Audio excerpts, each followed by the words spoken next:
Good afternoon, students. So, in the last class, we have done the exercise question 21. Exercise question 21 നമ്മൾ complete അല്ലായിരുന്നു. അപ്പോൾ അതിൻ്റെ ബാക്കി പോർഷനാണ് ഞാൻ പറയുന്നത്. അതിൽ ഒരു ഇൻവെസ്റ്റ്മെൻറ്റിൻ്റെ കാറ്റഗറി കൊടുത്തിട്ടുണ്ട്. അതായത് ഒരു സെക്യൂരിറ്റി കോഡുകൾ പറഞ്ഞിട്ടുണ്ട്. ഒരു ഇൻവെസ്റ്റ്മെൻറ്റിൻ്റെ പേരാണ് വന്നിരിക്കുന്നത്. ആ ഇൻവെസ്റ്റ്മെൻറ്റുകൾ പലതരത്തിലുള്ള ഇൻവെസ്റ്റ്മെൻറ്റുകൾ നമ്മൾ നടത്തിയിട്ടുണ്ട്. അതിൻ്റെ കോസ്റ്റ് തന്നിട്ടുണ്ട്, മാർക്കറ്റ് വാല്യൂ തന്നിട്ടുണ്ട്. ഓക്കെ, അപ്പോൾ ബാങ്കിൻ്റെ ഇൻവെസ്റ്റ്മെൻറ്റ്സിൽ അതിൽ കുറച്ച് മാത്രമേ ബാങ്കിന് എന്തായിട്ട് കീപ്പ് ചെയ്യാൻ പറ്റുള്ളൂ, പെർമനൻറ്റ് കാറ്റഗറിയിലും ബാക്കി കുറച്ച് കറണ്ട് കാറ്റഗറിയിലും ബാങ്ക് കീപ്പ് ചെയ്യണം. ഓക്കെ, അപ്പോൾ സാധാരണ നമുക്കറിയാം, നമ്മൾ ഫൈനൽ അക്കൗണ്ട്സ് ഒക്കെ പ്രിപ്പയർ ചെയ്യുമ്പോൾ ചില ഇൻവെസ്റ്റ്മെൻറ്റുകൾ നമ്മൾ മാർക്കറ്റബിൾ ഇൻവെസ്റ്റ്മെൻറ്റ്സ്, മാർക്കറ്റബിൾ സെക്യൂരിറ്റീസ് എന്ന് പറഞ്ഞ് എഴുതും. പക്ഷെ ചിലതിനെ നമ്മൾ എന്തായിരിക്കും ഫിക്സഡ് ഇൻവെസ്റ്റ്മെൻറ്റ് അല്ലെങ്കിൽ ഫിക്സഡ് അസറ്റ്സിലായിരിക്കും എഴുതുന്നത്. ഓക്കെ, അപ്പോൾ ഇതുപോലെ തന്നെയാണ് എല്ലാ ഇൻവെസ്റ്റ്മെന്റിനെയും നമ്മൾ എങ്ങനെയാണ് കാറ്റഗറൈസ് ചെയ്യുന്നത് എന്നുള്ളതാണ് ഇവിടെ പറയുന്നത്. സോ ബാങ്കിങ് കമ്പനീസിന്റെ കേസിൽ പെർമനന്റ് കാറ്റഗറിയിൽ 25% ഇൻക്ലൂഡ് ചെയ്യാൻ പറ്റും. അപ്പൊ നമുക്കറിയാം ബാക്കി 75% എന്തായിരിക്കും കറണ്ട് കാറ്റഗറിയിലായിരിക്കണം ഇൻക്ലൂഡ് ചെയ്യുന്നത്. ഓക്കെ, സോ ഇതാണ് നമ്മുടെ ക്വസ്റ്റ്യന്റെ ക്രൈറ്റീരിയ എന്ന് പറയുന്നത്. അപ്പോൾ ഇത് നമ്മൾ കറണ്ട് കാറ്റഗറിയിൽ വരുന്ന ഇൻവെസ്റ്റ്മെന്റുകൾ ഏതൊക്കെയാണ് ആൻഡ് അതിൽ എത്രത്തോളം ഡിപ്രിസിയേഷൻ ചാർജ് ചെയ്യണം, ഇതാണ് നമ്മൾ കണ്ടുപിടിക്കേണ്ട കാര്യം. ഓക്കെ, അപ്പോൾ ഇങ്ങനെ ഒരു ഇൻഫർമേഷൻ തന്നു കഴിഞ്ഞാൽ we have to divide it as permanent and current category. അത് കഴിഞ്ഞിട്ട് നമ്മൾ എന്ത് ചെയ്യും, കറണ്ട് കാറ്റഗറിയിലുള്ള ഇൻവെസ്റ്റ്മെന്റുകൾ എത്രത്തോളം ഉണ്ട് ആൻഡ് അതിൽ എത്രത്തോളം ഡിപ്രിസിയേഷൻ കാൽക്കുലേറ്റ് ചെയ്യണമെന്ന് കണ്ടുപിടിക്കുന്നു.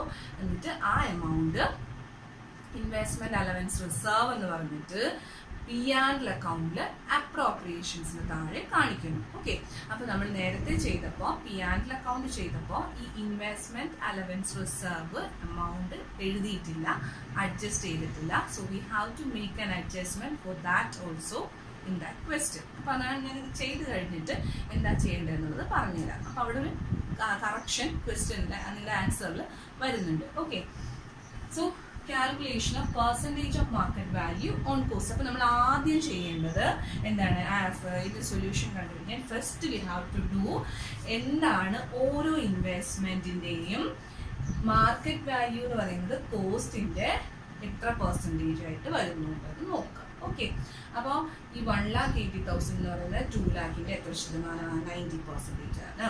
1,05,000 എന്ന് പറയുന്നത് 1 lakhന്റെ എത്ര ശതമാനമാണ്, 105% ആണ്. 99,000 എന്ന് പറയുന്ന 1 lakhന്റെ എത്ര ശതമാനമാണ്, it is 99%. First we have to calculate and എഴുതി നമ്മൾ വെക്കുക എത്രയാണ് മാർക്കറ്റ് വാല്യൂ കോസ്റ്റിന്റെ എത്ര ശതമാനമാണ് വരുന്നതെന്ന് കാൽക്കുലേറ്റ് ചെയ്ത് വെക്കുക. Okay, so this is the first step. First നമ്മൾ ഇങ്ങനെ ചെയ്യും. ഓക്കെ, നെക്സ്റ്റ് സ്റ്റെപ്പ് എന്ന് പറയുന്നത് നമ്മൾ ചെയ്യുന്നത് amount of investment in permanent category and in current category. Okay, എത്രത്തോളം ഇൻവെസ്റ്റ്മെന്റിൽ എത്രത്തോളം പെർമനന്റ് കാറ്റഗറിയിൽ പെടുത്താം, എത്രത്തോളം കറണ്ട് കാറ്റഗറിയിൽ പെടുത്താം. ഓക്കെ, സോ പെർമനന്റ് കാറ്റഗറിയിൽ നമുക്കറിയാം 25%, കറണ്ട് കാറ്റഗറിയിൽ 75% ആണ്. അപ്പോൾ ഇത് നമ്മൾ എടുക്കേണ്ടത് കോസ്റ്റിൻ്റെയാണ്, not only market value. Cost എന്ന് പറയുന്ന ടോട്ടൽ എത്രയാ, 4 lakh. 4 lakhൽ 25% പെർമനന്റ് ആണെങ്കിൽ പെർമനന്റിൽ എത്ര പെടുത്താം, നമുക്ക് 1 lakh വരെ പെർമനന്റ് ആയിട്ട് സൂക്ഷിക്കാം. ബാക്കിയുള്ള 3 lakhന് എന്തായിട്ട് കരുതാൻ പറ്റുള്ളൂ, it should be considered as current investment. Okay, next we have to calculate the amount of current investments. Current investments നമ്മൾ കാണാൻ പോവുകയാണ് നെക്സ്റ്റ്.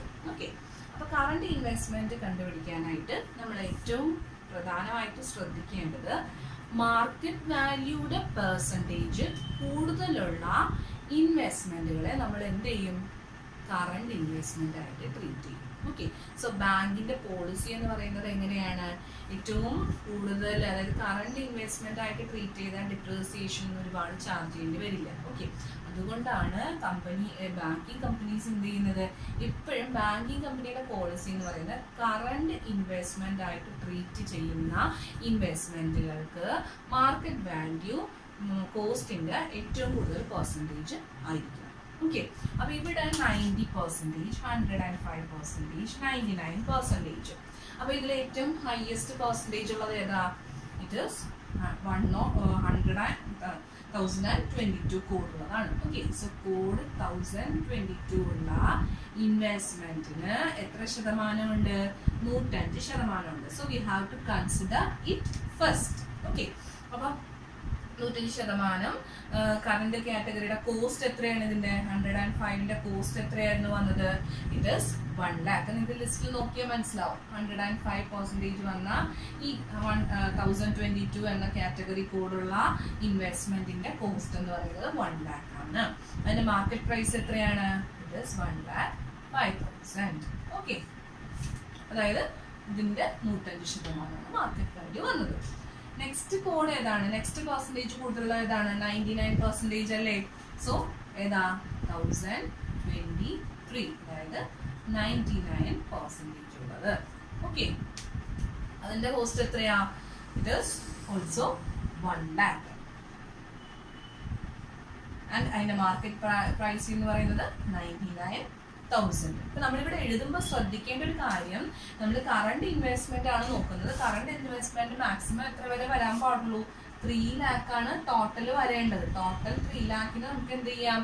കറണ്ട് ഇൻവെസ്റ്റ്മെന്റ് ആയിട്ട് എടുക്കാം. ഓക്കെ, അപ്പൊ 3 lakhൽ ഇപ്പം 1 lakhും then 1 lakh ആയി. ഇപ്പൊ അത് ആയിട്ടില്ല, ഇതിന് തന്നെ കുറെ ആയിരുന്നെങ്കിൽ നമ്മൾ എന്ത് ചെയ്യും? എന്നതിൽ ബാക്കി എടുത്താൽ മതിയായിരുന്നു. ഓക്കെ, അപ്പൊ ഇവിടെ 2 2 lakh ആയിട്ടുള്ളൂ. ഇനി എന്ത് ചെയ്യാം? 1 lakh കൂടെ നമുക്ക് ഇൻക്ലൂഡ് ചെയ്യാം. അപ്പൊ നെക്സ്റ്റ് എന്താ വന്നിരിക്കുന്നത്? 105, 99 കഴിഞ്ഞിട്ട് 90 ആണ് അല്ലെ? 1021 ദാറ്റ് ഈസ് 90%. അതിന്റെ കോസ്റ്റ് എത്രയാ? 2 lakh ആണ്. പക്ഷെ 2 lakh മുഴുവനായിട്ട് എടുക്കാൻ പറ്റുമോ നമുക്ക്? ഇല്ല. We can consider only 1 lakh. ഈ 1 lakh എടുത്ത കാര്യം എന്താണ്? 3 lakh minus this 1 lakh, this 1 lakh. Okay, so 1 lakh minus 1 lakh. ഇനി എത്രയേ ഉള്ളൂ? 1 lakh കൂടെ എടുക്കാൻ പറ്റും. അതുകൊണ്ടാണ് നമ്മളിവിടെ 1 lakh എടുത്തത്. Okay, so this is the balancing figure only. Balancing figure ആണ് ഇവിടെ ഈ 1 lakh നമ്മൾ എടുത്തിരിക്കുന്നത്. ഓക്കെ, ആൻഡ് 90% എത്ര വരും? അതിന്റെ 90% എന്ന് പറയുമ്പോൾ 1 lakhന് 90% ഫുള്ളായിട്ട് എടുക്കാൻ പറ്റുമോ? നമുക്ക് തന്നിരിക്കുന്നത് എത്രയാണ്? 1,80,000 ഫുള്ളായിട്ട് എടുക്കാൻ പറ്റില്ല. സോ നമ്മൾ എത്ര എടുക്കുക? അതിന്റെ 90% 90,000 എടുക്കുക. So total it as 2,94,000.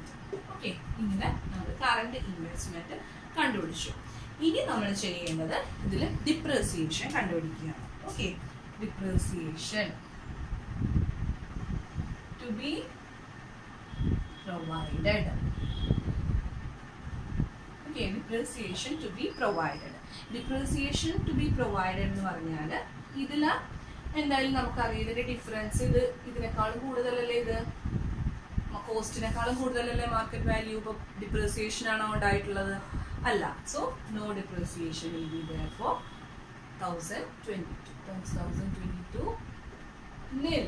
Depreciation will be nil because ഇതിനേക്കാൾ കൂടുതലാണ് മാർക്കറ്റ് വാല്യൂ ഉണ്ടായിട്ടുള്ളത്. നെക്സ്റ്റ് 1022ന്റെ എന്താണ്? 23യുടെ എന്താണ്? 3യുടേത് എത്രയാ? 1000 ആണ്. ഓക്കെ, ഡിപ്രീസിയേഷൻ എന്ന് പറയുന്നത് 1000 ഉള്ളത് 1 lakh ഉള്ളത് 99,000 ആയി. സോ 1000 കുറഞ്ഞു. ഓക്കെ, ദെൻ 1021ന്റെ എത്രയാണ്? It is 10,000.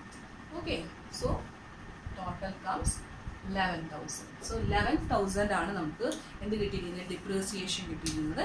ഈ 11,000 rupees നിങ്ങൾ എവിടെ കാണിക്കണം? Should take it in the P&L account. P&L അക്കൗണ്ടിൽ അപ്രോപ്രിയേഷൻസ് എന്ന് പറഞ്ഞ് എഴുതുക. അപ്രോപ്രിയേഷൻസ് എന്ന് പറഞ്ഞ് എഴുതുന്നതിൽ എന്തെന്ന് പറഞ്ഞ അപ്രോപ്രിയേഷൻസിൽ എന്തെന്ന് പറഞ്ഞ് എഴുതണം? Investment allowance reserve. Investment allowance reserve എന്ന് പറഞ്ഞിട്ട് എഴുതിയാൽ, അല്ലെങ്കിൽ ഇൻവെസ്റ്റ്മെന്റ് റിസർവ് എന്ന് എഴുതിയാലും മതി. ഇൻവെസ്റ്റ്മെന്റ് റിസർവ് അല്ലെങ്കിൽ ഇൻവെസ്റ്റ്മെന്റ് അലവൻസ് റിസർവ് എന്ന് പറഞ്ഞിട്ട് ഈ എമൗണ്ട് കാണിക്കുക. Okay, thank you.